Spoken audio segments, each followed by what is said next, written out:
நீங்க எப்பயாவது எதிர்கட்சியில இன்றைய முதலமைச்சர் ஸ்டாலின் எதிர்கட்சியா இருக்கும்போது ஒன்ன சொல்லுவாரு, ஆளுங்கட்சி ஆன உடனே ஒன்ன சொல்லுவாரு. இன்னைக்கு ஒரு ஆளுங்கட்சி ஆளுகின்ற கட்சியில அவர் இருக்கிற காரணத்தால பழசெல்லாம் அவர் மறந்துட்டாரு. பழசா இருக்கும்போது ஏதாவது ஒண்ணு எங்களுக்கு ஒரு பிரச்சனை, அதிமுக ஒரு பிரச்சனை சொன்னா அதை அவர் பெருசா பெருசுபடுத்துவாரு. திமுக ஒரு பிரச்சனை சொன்னா அதை கண்டுக்கிறாம போயிட்டு இருப்பாரு. அது அவருடைய நிலைப்பாடு.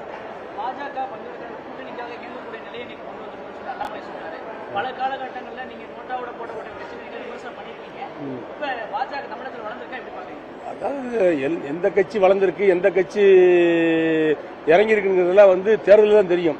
அண்ணா திராவிட முன்னேற்ற கழகத்துக்குன்னு தமிழ்நாடு முழுக்க தமிழர்கள் வாழுகின்ற பகுதியெல்லாம் கிளை கழகங்கள், கரவேட்டி கட்டிய கட்சிக்காரர்கள், பொதுமக்கள் மத்தியிலே ஏகோபோக ஆதரவு இருக்கிறது. இன்றைக்கு திமுக ஆட்சி மீது உள்ள வெறுப்பு அண்ணா திமுக மீது வெளிப்படைத்தன்மையாக ஆதரவு கொடுக்கிறார்கள். ஆகவே மற்ற கட்சிகளை பற்றி பேச வேண்டியது கிடையாது. கூட்டணியை